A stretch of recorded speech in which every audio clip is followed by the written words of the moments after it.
அவங்க மனைவியும் இந்த நிகழ்ச்சியில இருக்கிறாங்க.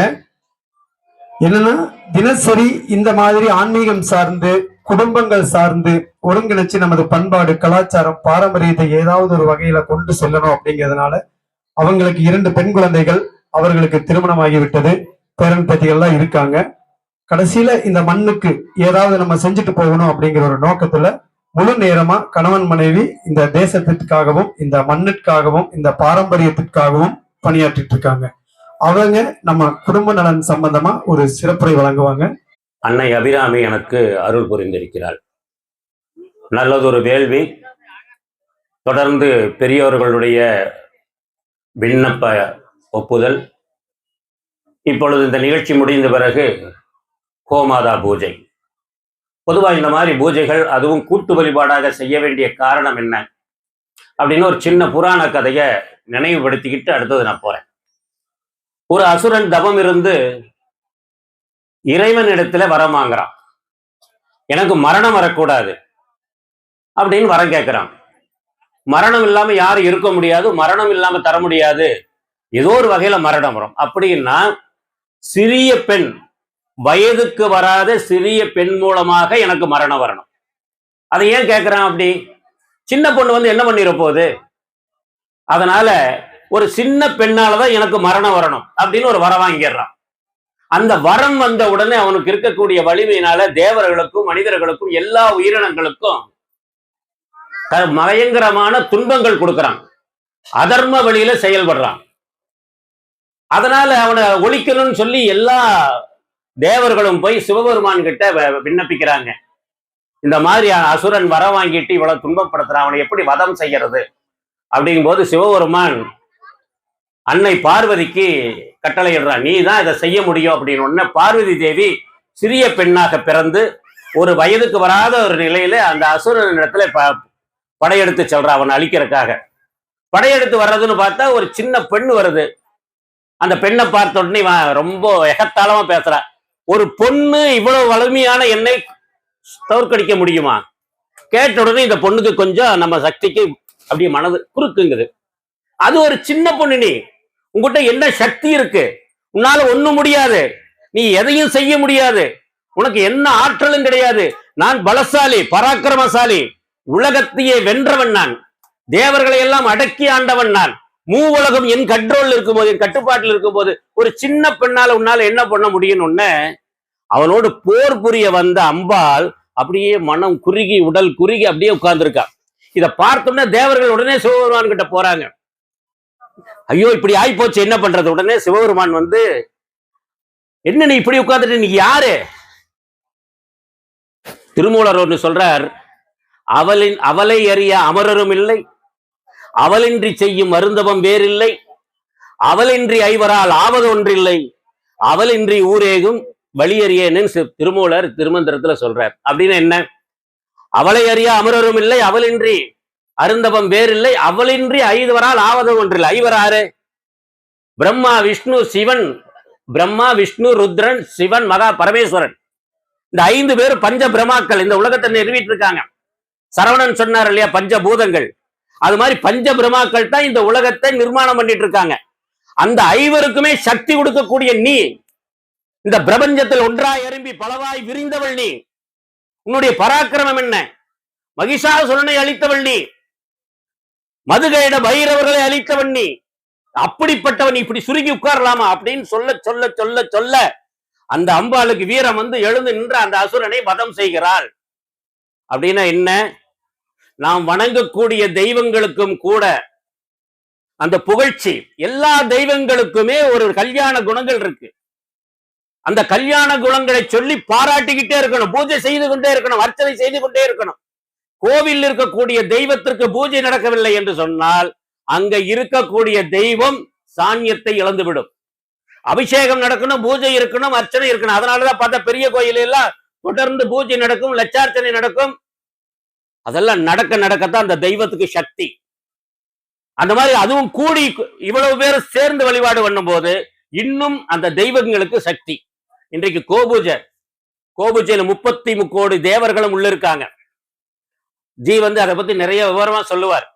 33 தேவர்களும் இருக்கக்கூடிய அந்த பசுமாட்டை கோமாதாவை நம்மை தொடர்ந்து வீட்டுல வைத்து பூஜை செய்து கொண்டிருந்தால் அந்த 33 தேவர்களும் அந்த பசுமாட்டுல வாசம் செய்து நம்ம வீட்டிலேயே இருப்பாங்க. நீங்க வெறுமனே மாடுதான் அப்படின்னு சொல்லி கட்டி வச்சிருந்தா அது மாடாவே இருக்கும். ஆனா அதற்கு வெள்ளி செவ்வாயில நல்ல பூஜை செய்து கழுவி குங்குமம் வைத்து ஒரு சாம்பிராணி புகை போட்டுட்டு வந்தோம்னா அதுவே தெய்வமாக மாறி நமக்கு பாதுகாவலாக நம்ம வீட்டுல இருக்கும். அதனுடைய விவரம் எல்லாம் ஜி சொல்லுவார். இப்ப நம்ம வருவோம்.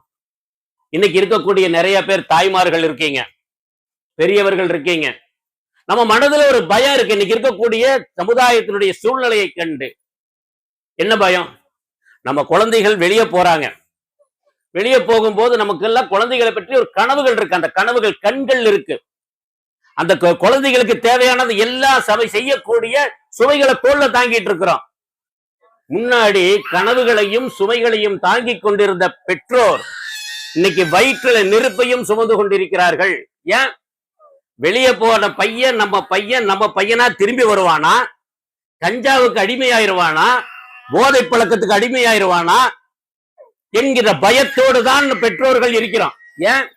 5வது 6வது படிக்கக்கூடிய மாணவர்கள் கூட இன்னைக்கு நம்ம நாட்டுல போதை பழக்கத்துக்கு அடிமையாயிருக்காங்க.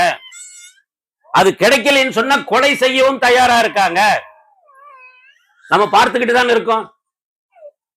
அந்த போதை தலைக்கேறினா என்ன வேணாலும் செய்யறாங்க. இன்னைக்கு பெண்களை பற்றி நம்மளுக்கு கவலை இருக்கு. 2 வயது குழந்தையில இருந்து 70 வயது பிரியம்மா வரைக்கும் பாதுகாப்பு இல்லை. ஒரு 10 நாளைக்கு முன்னாடி சென்னையில மாடியில உட்கார்ந்து அறையில படிச்சுக்கிட்டு இருக்கிற பொண்ணு 18-19 வயசு பெண்ணு படித்துக் கொண்டிருக்கிறார் பரீட்சைக்காக. 4 பேர் போதையில தெருவில் நடக்கிறாங்க. மேலேறி போய் அந்த பொண்ணை வெட்டி போட்டுட்டு வர்றாங்க. விளாத்தி குளத்துல ஒரு பொண்ணு ஒரு இயற்கை உபாதிக்காக ஒதுங்குது. அதை நாசம் பண்ணி கொண்டு வந்திருக்காங்க. காரணம் என்ன? போதை. இந்த பயம் நமக்கு இருக்குல்ல. நம்ம பெண்கள் இருந்தா பெண்கள் வெளியே போயிட்டு பாதுகாப்பா திரும்பி வருவாங்களா? ஆண் குழந்தைகள் உருப்படியா வீட்டுக்கு திரும்பி வருவாங்களா? இப்படிப்பட்ட பயமான ஒரு சூழ்நிலை சமீப காலங்கள்ல ஒரு சில வருஷங்கள்ல உருவாயிருக்கு. காரணம் என்ன? நாம தான் காரணம். நம்ம சரியான முறையில அந்த குழந்தைகளோடு உறவாடி ஒன்று கூடி வளர்ப்பதில்லை. அவர்கள் எப்படி இருக்கிறார்கள் என்று கூட இல்லை. அவர்களுடைய வளர்ச்சியை பத்தி கவலைப்படுறோம். அதற்காக கஷ்டப்பட்டு சம்பாதிக்கிறோம். முன்னாடி எல்லாம் 7 குழந்தை 8 குழந்தை பிறந்திருந்த போது கூட அந்த குழந்தைகளை பற்றி அக்கறை இருந்தது. குழந்தைகளுடைய சிறப்பை பத்தி கவலை இருந்தது, பெருமிதம் இருந்தது அந்த குழந்தைகளை பற்றி. இன்னைக்கு 1 குழந்தை இருந்தா போதும், 2 குழந்தை இருந்தா போதும், அவர்களை வளர்த்தா போதும் பெற்றுக் கொண்டிருக்கக்கூடிய நேரத்துல கூட அந்த குழந்தைக்காக எல்லா தியாகங்களையும் செய்தாலும் கூட அந்த குழந்தைகளை எப்படி வளர்க்கிறோம் அப்படின்னு சொன்னா நம்ம குடும்பங்கள்ல சிதைஞ்சு போச்சு. குடும்ப அமைப்பு சிதைஞ்சு போச்சு. குடும்பம்னா என்ன? யாராவது சொல்ல முடியுமா? குடும்பம் என்றால் என்ன? யாரு சொல்ல முடியும்? குடும்பம் என்றால் என்ன?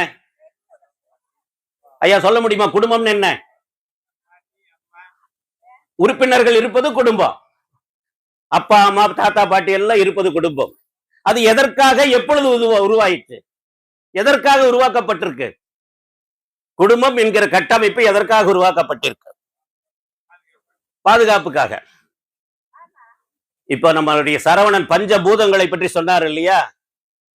தெய்வத்தை பத்தி சொல்லும் பொழுது சுந்தரமூர்த்தி சாமிகள் சொல்ற, அபிராமி பட்டர் சொல்றார், ஒன்றாய் அரும்பி பலவாய் விருந்து இவ்வுலகெங்குமா யானால். ஒன்றாய் அரும்பி பலவாய் விரிக்கிறது என்ன? ஒரே ஒரு ஒரு சக்தியாக இருந்து பஞ்சபூதங்களாக விரியுது. பஞ்சபூதங்களுடைய சேர்க்கையால உயிரினங்கள் உண்டாகுது. உயிரினங்கள் ஊர்வன, பரப்பன, அப்புறம் விலங்குகள், இப்படி 3 வகையான விலங்கு உயிரினங்கள் உருவானதுக்கு அப்புறம் 4வதாக மனித இனம் உருவாகுது. நம்ம யோசனை பண்ணி பாருங்க. பறவைகள் இருக்க, எப்பொழுது அந்த பறவைகள் உருவாச்சோ இன்று வரைக்கும் அந்த பறவைகள் கிட்ட ஏதாவது மாறி இருக்கா? மிருகங்கள் இருக்கு. எப்ப அந்த மிருகங்கள் உருவாச்சோ அப்ப இருந்து இப்ப அது வரைக்கும் இருக்கு. யானை என்ன பண்ணுச்சோ அதுதான் பண்ணுது, குரங்கு என்ன பண்ணுச்சோ அதுதான் பண்ணுது, நாய் என்ன பண்ணுச்சோ அதுதான் பண்ணுது. எந்த ஒரு மாற்றமும் இல்லை. ஆனா மனிதர்கள் மட்டும்தான் இந்த பஞ்சபூதங்களையும் பயன்படுத்துறாங்க, மிருகங்களையும் பயன்படுத்துறாங்க. உலக படைப்பில் அனைத்தையும் பயன்படுத்தி தன்னை வளர்த்து கொண்டிருப்பது மனித இனம் மட்டும்தான். அந்த மனித இனத்துக்கு மட்டும்தான் இறைவன் அந்த சிறப்பை கொடுத்திருக்கான். அப்ப அந்த மனித இனம் வாழ்கிறது, உலகம் முழுக்க எல்லாம் வாழ்றது.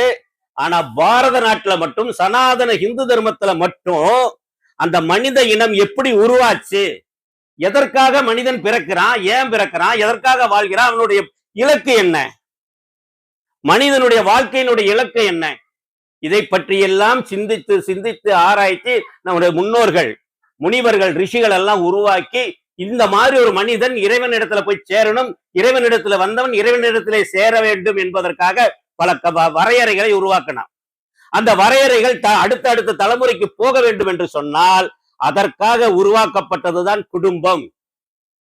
குடும்பம் எப்போ உருவாச்சு, எப்படி உருவாகுதுங்க, குடும்பம் எப்போ உருவாகுதுங்க தெரியுமா? ஒரு பெரியவர் சொன்னார், 70 வயசுக்காரரு, ஒரு ஆணும் பெண்ணும் திருமணம் செய்து கொண்டால் குடும்பம் உருவாகிறது. அப்படித்தானே? அப்படித்தானே? அதுதான் இல்ல.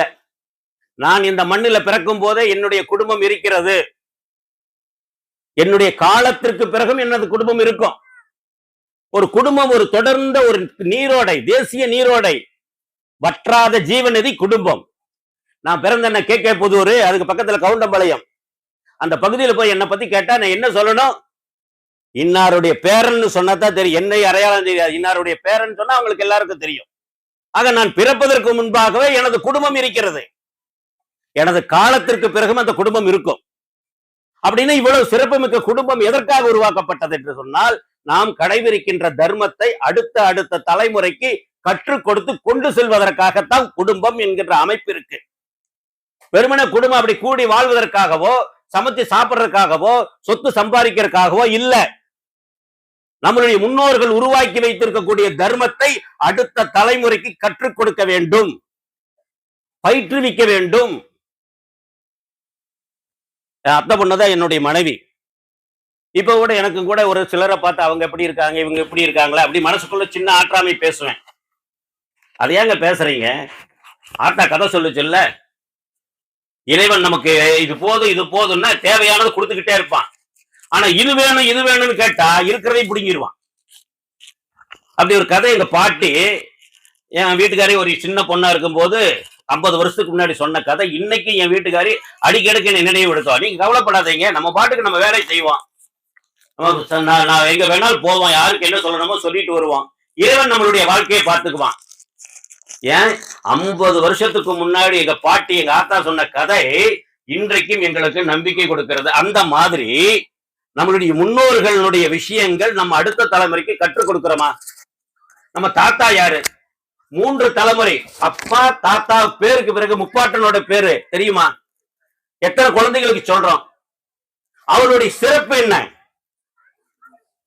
அவங்க எப்படி வாழ்ந்தாங்க? அவங்க வாழ்க்கையில எதையெல்லாம் கடைபிடித்தாங்க? அவங்களுடைய வாழ்க்கையினுடைய ஜீவிதம் என்ன? எதற்கு முன்னுரிமை கொடுத்தாங்க? நேற்று திருச்சியிலிருந்து நிகழ்ச்சிக்காக நாங்க திரும்பி வந்தோம். பொண்ணு வீட்டுக்கு போயிட்டு திரும்பி வந்துட்டு இருக்கோம். ஓலப்பாளையம்ங்கிற இடத்துல சந்தை, கால்நடை சந்தை, பூரா இதே போல மாடுகள், எல்லாம் நாட்டு மாடுகள். ரோட்டுக்கு இந்த பக்கம் அந்த பக்கம் 2 காட்டிலே விற்கிறாங்க. ஓலப்பாளையத்துல மாடுகள் நிக்குது சந்தையில. அதை பார்த்தோம்னு எனக்கு ஒரு நோபம் வந்தது. ஒரு 25-30 வருஷத்துக்கு முன்னாடி அந்தியூர் திருவிழா நடக்கும், ஈரோடு பக்கத்துல. திருவிழால கால்நடை சந்தை நடக்கும், குதிரை எல்லாம் வைக்குவாங்க. அதுல நேரடியா போனவர் சொன்ன அனுபவத்தை என் நண்பர் என்கிட்ட சொன்னார். நேரடியா அதை அனுபவித்தவர் என் நண்பர்கிட்ட சொல்லி நண்பர் எனக்கு சொல்றார்.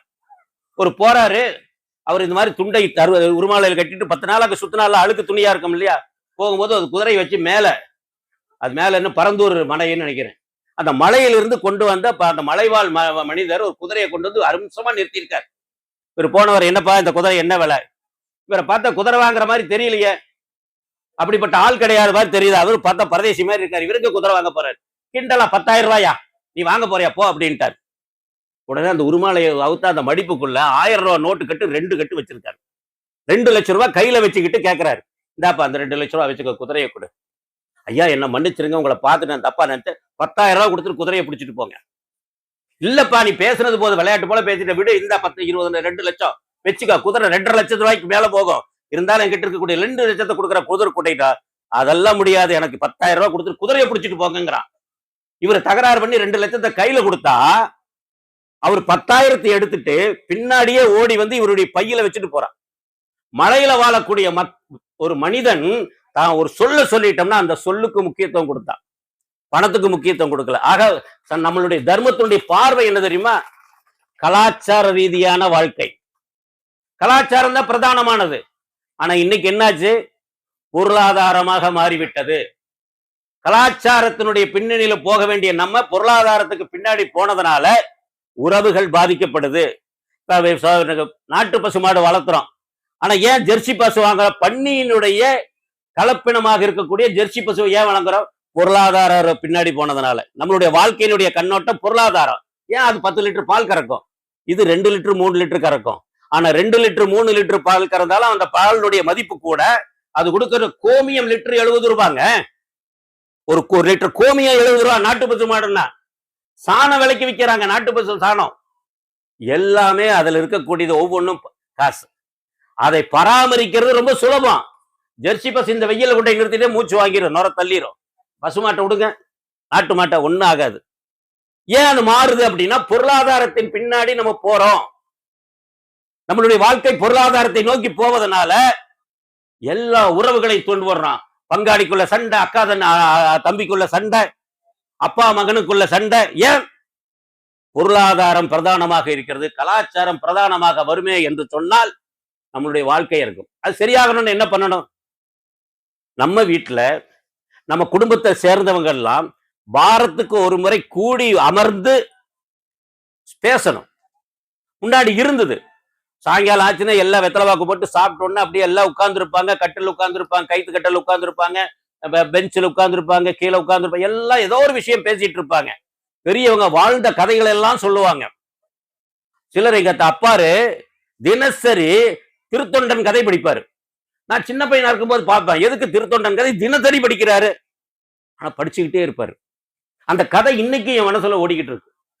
அந்த மாதிரி குழந்தைகளை எல்லாம் உட்கார வச்சு வாரத்துக்கு ஒரு நாள் 1 மணி நேரம் நல்ல பஜன் பாடுங்க. நல்ல பஜன் பாடும்போது அந்த குழந்தைகளோட மைண்ட் இதாயிரும். ஐயப்ப பூஜைக்கு போயிருந்தீங்கன்னா பாத்தீங்கன்னா ஒரு 2.5 மணி நேரம் பஜன் நடக்கும். ஐயப்ப பஜனை அப்படியே சும்மா கடைசியில் ஆக ஆக அவங்க அப்படியே குதிப்பாங்க. ஏன் தெரியுமா? பஜனை பாட பாட நமக்குள்ள இருக்கக்கூடிய இறை சக்தி அப்படியே கொந்தளிக்கும். அப்படி நம்ம குழந்தைகளுக்கு பஜன் பாட கத்துக்கிட, பக்தி பாட்டு இல்ல, பஜன். பஜன் மட்டும் பாடட்டும். நம்ம குழந்தைகளுடைய அப்படியே அத்தனை அங்கங்களும் அத்தனை அறிவுகளும் அவங்களுடைய கண்ணோட்டம் நினைவாற்றல் எல்லாம் பெருகும். அப்புறம் ஒரு 10 நிமிஷம் நல்ல விஷயங்களை பேசுங்க குழந்தைகளோட. நம்ம வாழ்க்கையில் நடந்தது, பார்த்தது, கேட்டது, படித்தது நல்ல விஷயங்கள் குழந்தைகளுக்கு சொல்லிக் கொடுங்க. எங்க அப்பா ஒரு நாள் பேசிக்கிட்டே இருந்தார் நண்பரோட. நான் பக்கத்துல நின்றுட்டு இருந்தேன். எங்க சித்தப்பா, 2 சித்தப்பா, ஒரு பெரியப்பா. எங்க அப்பா நடுவுல. எங்க அப்பாவுக்கு புகைப்பிடிக்கக்கூடிய பழக்கம் கிடையாது. சித்தப்பாவும் புகைப்பிடிப்பார், சித்தப்பாக்களும் புகைப்பிடிப்பாங்க. இந்த விஷயத்த சொல்லிட்டு எங்க சித்தப்பாக்கெல்லாம் புகைப்பிடிச்சுட்டே இருப்பாங்க. அந்த பக்கமா எங்க பெரியப்பா போனார்னு வைக்க பின்னாடி மறைச்சுக்குவாங்க. மரியாதை, அண்ணனுக்கு மரியாதை, மறைச்சுக்குவாங்க. அப்புறம் அவர் அந்த பக்கம் அப்படி போனோம்னு மறுபடியும் பிடிப்பாங்க. ஆனா எங்க அப்பா அந்த பக்கம் நடந்து போனா அந்த புகைப்பிடித்துட்டு இருக்க வீடியோ சிகரெட்டை தூக்கி வீசிடுவாங்க. ஏன்? எங்க அப்பா புகைப்பிடிக்கவில்லை, அவரு முன்னாடி பீடி சிகரெட்டை கையில வச்சிருக்க கூட தவறு என்பதை எங்க சித்தப்பாக்கள் நினைச்சாங்க. ஆனா எங்க சித்தப்பா ஒரு பெரிய தாதா மாதிரி. அவரு சாய்பாபா காலனியில போய் சைக்கிள் கடை சின்னுன்னு சொன்னா எல்லாருக்கும் தெரியும். அவரு கூட எங்க அப்பா வரும்போது சிகரெட்டை தூக்கி வீசிடுவார். ஏன்? அண்ணனுக்கு மரியாதை. இந்த மாதிரி நல்ல விஷயங்கள் பார்க்கும் பொழுது சொல்லுவோம். எங்க அப்பா அன்னைக்கு சொன்னார், அதனால இதுவரைக்கும் என் நண்பர்கள் எல்லாம் புகைப்பிடித்தாலும் கூட நான் அதை கையில தொடறதில்லை. ஏன்? அது நமக்கு ஒரு மரியாதையை உருவாக்கி கொடுக்கிறது. போதை பழக்கத்தில் இருக்கு அப்படின்னு சொன்னா போதை பழக்கத்தினால வரக்கூடிய விஷயங்களை எல்லாம் குழந்தைகளுக்கு சொல்லுங்க. சொல்லும் போது அதனால அந்த குழந்தைகள் சரியா இருக்கும். பெண்களுக்கு பற்றி மரியாதை பெண்களுக்கு விட ஆண்களுக்கு சொல்லுங்க. பெண்களுக்கு பெண்ணுரிமை பேசி அவங்களை உச்சத்துல கொண்டு போய் நிறுத்தி குடும்பத்துல குழப்பத்தை தான் உண்டாக்கிட்டு இருக்கோம். அது குடும்பத்துல அடங்காம புருஷனுக்கு எதிராக, மாமியாருக்கு எதிராக பேசிக்கிட்டு இருக்கு. ஆனா பெண்களை பத்தி மரியாதை கொடுக்கணும். எங்க கொடுக்கணும்? ஆண்கள் மத்தியில் கொடுக்கணும். பெண்ணா யார் அப்படின்னு ஒரு 4-5 வருஷத்துக்கு முன்னாடி பொங்கல் அன்னைக்கு ஜி தமிழ்ல ஒரு பட்டிமன்றம், நாஞ்சில் சம்பத் தலைமை. அந்த பட்டிமன்றத்துல பர்வீன் சுல்தானான்னு ஒரு பெரிய பேராசிரியை கேள்விப்பட்டிருப்பீங்க. பர்வீன் சுல்தானா அவங்க பேசுறாங்க, நம்மளுடைய கலாச்சாரம் அழிந்து கொண்டிருக்கிறது. எப்படின்னு சொல்றார். நம்ம கலாச்சாரம் எப்படி உயர்வாக இருந்தது? வட மாவட்டங்கள் எல்லாம் திரௌபதி அம்மனுக்கு கோவில் இருக்கும். இங்கே கூட அங்கங்க ஒண்ணு இருக்கும். எங்க திரௌபதி அம்மனுக்கு கோவில் இருக்குன்னா வன்னியர் சமுதாய மக்கள் இருக்கிற இடத்துல திரௌபதி அம்மனுக்கு கோவில் இருக்கும். ஏன்? வன்னியர்களுக்கு திரௌபதி அம்மன் குலதெய்வம். நம்மளுக்கு மாரியம்மன் காளியம்மன் சொல்ற மாதிரி அவங்களுக்கு திரௌபதி அம்மன். வருடத்துக்கு ஒரு முறை திரௌபதி அம்மனுக்கு திருவிழா, 18 நாள் திருவிழா. எப்படி 18 நாள் யுத்தம் நடந்ததோ அது மாதிரி 18 நாள் திருவிழா. அந்த 18 நாள் திருவிழாவிலையும் பாரத கூத்து நடக்கும். இப்ப நீங்க உட்கார்ந்துருக்க மாதிரி சுத்தி உட்கார்ந்துருப்பாங்க, நடுவுல கூத்து நடக்கும். இப்ப கூட மக்கள் டிவி பாத்தீங்கன்னா அது தெரியும், கூத்து நடக்கிறது தெரியும். மக்கள் டிவியில பாமகவோட டிவி ஒன்று இருக்குல்ல மக்கள், அதுல கூத்து நடக்கும். அந்த கூத்து நடக்கும். அதுல 7வது நாள் 8வது நாள் நிகழ்ச்சி என்னன்னா, துச்சாதனன் நடிக்கிறவன் திரௌபதி அம்மனுடைய புடவையை உருவக்கூடிய காட்சி. பாஞ்சாலி துகிலுரிய காட்சி வருதுல, அந்த காட்சி 7வது அல்லது 8வது நாள் வருமா. அப்ப அந்த துச்சாதனன் நடிக்கக்கூடிய நடிகன் என்ன செய்வானா, திரௌபதி அம்மன் கோவில் போய் முன்னாடி அக்னி வளர்த்துவானா. நல்ல அக்னி கணக்கணன் இருக்கும் பொழுது ஒரு துணியில மடிஞ்சு இடுப்புல கட்டிக்குவானா. சுடக்கூடிய அக்னி தொப்புளுக்கு நேரம் வயிற்றுல கட்டிட்டு திரௌபதி அம்மன் கிட்ட வேண்டு வைப்பானா, தாயே, என்னுடைய வயிற்று பிழைப்புக்காக நடிப்புக்காக இன்று ஒரு பெண்ணினுடைய புடவையை பிடித்து இழுப்பதாக நடிக்கிறேன்.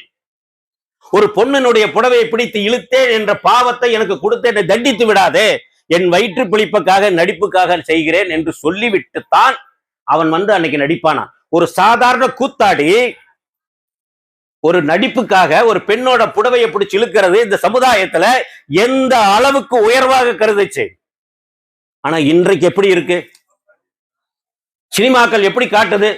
பெண்ணை பற்றி பார்த்தா அது கவர்ச்சியினுடைய வடிவமாக காட்டப்படுது. பெண்கள் திரைப்படங்கள், சீரியல், நெடுந்தொடர்கள் எல்லாம் பார்த்தோம்னா பெண்களை தாழ்த்து பேசக்கூடிய இருக்குதான். திரைப்படத்தை பார்த்தாச்சுன்னு சொன்னா நினைக்கக்கூடிய என்னாகும், ஒரு மாமியாரை கேட்டா மாமியாருடைய வில்லி யாரு? மருமகள். மருமகளுடைய வில்லி யாரு? மாமியார் அல்லது நாத்தனார். இப்படிப்பட்ட கண்ணோட்டத்தை நமக்கு கொடுக்கிறது. அடுத்தவன் குடும்பத்தை கெடுக்கணும், அடுத்தவனுடைய கணவனை அபகரிக்கணும், அடுத்தவனுடைய மனைவியை அபகரிக்கணும், இப்படிப்பட்ட காட்சிகளாக நெடுந்தொடர்கள் வருது. இதை பார்க்கக்கூடிய பெண்களுடைய மனது கெட்டு போகுது. இதனுடைய விளைவு குடும்பத்தை பார்க்கும் பொழுது, உறவுகளை பார்க்கும் போது சந்தேகத்தோட பார்க்கிறோம். மாமியார் இப்படி இருப்பா அப்படியோ, மருமக இதை செஞ்சிருவாளோ? அப்படி இல்லை. நம்மளுடைய சமுதாயத்தில் அப்படி இருக்கு. ஒரு திருமணம் நடக்குதா, ஒரு ஆணுக்கும் பெண்ணுக்கும் மட்டும் திருமணம் நடக்கல, 2 குடும்பங்கள், உற்றார் உறவினர் அத்தனை பேருக்கு நடக்கக்கூடியதுதான் பந்தம். நம்மளுக்கு ஒப்பந்தம் கிடையாது. கிறிஸ்தவ இஸ்லாமிய மதத்துல அது ஒப்பந்தம், 2 பேருமே கையெழுத்து போடணும். ஆனா நம்மளது சம்பந்தம். எப்படி?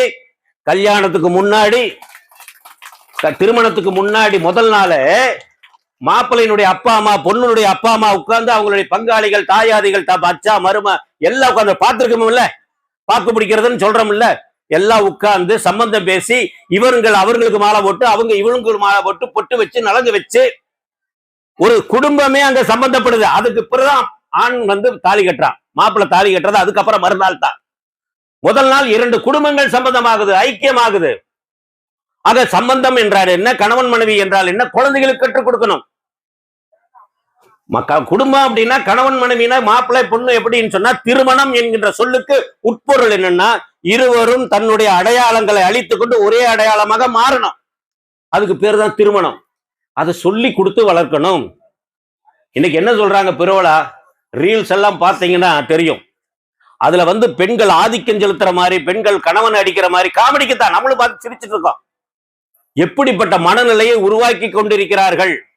ஆக அதிலிருந்து நம்ம குழந்தைகளை, நம்ம குடும்பத்தை பாதுகாக்கணும். அதற்கு நம்ம குடும்பத்தை வாரத்துக்கு ஒரு முறை உட்கார்ந்து அவர்களுக்கு குடும்பத்தினா என்ன, குடும்ப வாழ்க்கைனா என்னங்கிற விஷயத்த சொல்லி கொடுக்கணும். இன்னொன்னு, நம்மளுக்கு தெரிஞ்சது, நமக்கு ஒரு பிரச்சனை வந்தது, நம்ம என்ன பண்ணுவோம், யாராவது ஒரு நண்பர்கிட்ட போய் கலந்துக்கும், ஐயா இப்படி ஆயிடுச்சு என்ன பண்ணுவோம், அவர் ஒரு வழி சொல்லுவார், அந்த வழியில போவோம். எப்படி ஸ்ரீகிருஷ்ணன் பாண்டவர் நண்பராக இருந்தாரோ அதே போல நம்மளுக்கு ஒரு 4-5 குடும்பத்துக்கு வழிகாட்டியாக, நண்பராக நம்ம எல்லாம் மாறணும். ஒரு அம்மா நம்ம கூட கஷ்டத்தை சொன்னா அதுக்கு தீர்வு சொல்லணும். அதை நோண்டி கொடுக்க, அப்படியா அவ அப்படித்தாப்பா பண்ணுவா, உன் மருமக அப்படித்தான் பண்ணுவா, உன் மாமியார் அப்படித்தான் பண்ணுவா, அப்படி திருகி விடக்கூடாது. அதற்கு பதில், அப்படியா இருக்கத்தாப்பா செய்யும், பார்த்துக்கலாம் விடு அப்படின்னு சொல்லி அவர்களுக்குள்ள ஒரு இணக்கத்தை உருவாக்கக்கூடிய நண்பர்களாக மாமியாரும் மருமகளும் சேர்ந்து நம்ம கிட்ட சொல்லணும். பிரச்சனை இப்படி இருக்கு, பிரச்சனை என்ன பண்றது, நம்ம குடும்பத்துல ஒரு பெரிய பொருளாதார நெருக்கடி வந்துச்சு என்ன பண்றது அப்படின்னா, ஒரு குடும்ப நண்பராக நம்ம எல்லாம் மாறணும். அவங்க நம்ம கிட்ட ஆலோசனை கேட்கணும். இங்க இருக்கக்கூடிய பெரியவர்கள் அந்த மாதிரி நம்ம ஒரு குடும்பத்தினுடைய ஆலோசகராக தம்பதி சமேதம் போய் அந்த குடும்பத்தில் இருக்கக்கூடிய பிரச்சனைக்கு தீர்வு சொல்லக்கூடியவர்களாக இருக்கணும். எப்படி ஸ்ரீகிருஷ்ணர் பாண்டவர்களுக்கு ஒரு நல்ல நண்பராக சகுனி மாதிரி இருந்துடக்கூடாது. சகுனி நண்பரா இருந்தா அந்த குடும்பத்துக்கு, துரியோதனாதிகளுக்கு, அந்த துரியோதன அந்த வம்சத்தை அழிச்சு முடிச்சுட்டான் நண்பர் மாதிரி நடிச்சுக்கிட்டேன். ஆனா கிருஷ்ணர் பாண்டவர்களுக்கு நண்பராக ஆபத்துல உதவுனார், ஆலோசனை சொன்னார். மனம் தளர்ந்து இருக்கும்போது பகவத்கீதையை சொல்லி எந்திரா சண்டை போடுறா, அம்பு எடு அப்படின்னார். அந்த மாதிரி நம்ம மாறணும். குடும்பத்துல நம்ம வாரத்துக்கு ஒரு முறை சந்திக்கணும். மற்ற குடும்பங்களுக்கு நம்ம நல்ல நண்பராக இருக்கணும். அப்பதான் நம்ம குடும்பங்கள், நம்ம குழந்தைகள், நம்மளுடைய வம்சங்கள் சிறப்பாக இருக்கும்.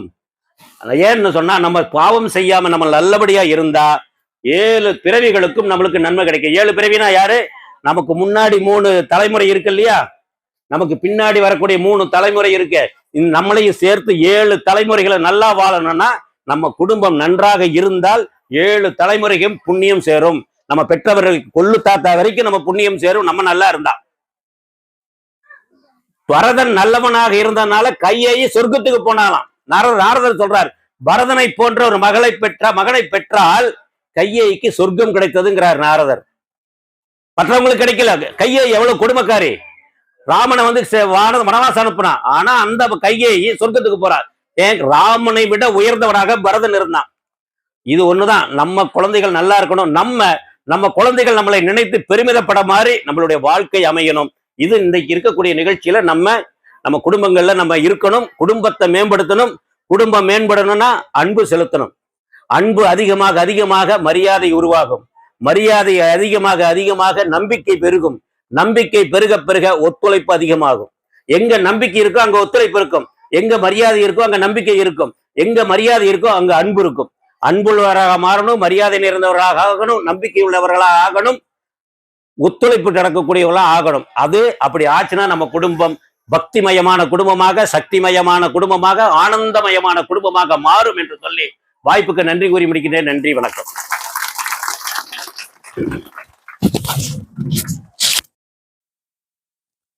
தீபம் இயற்கை டிவி உறவுகளுக்கு வணக்கம்.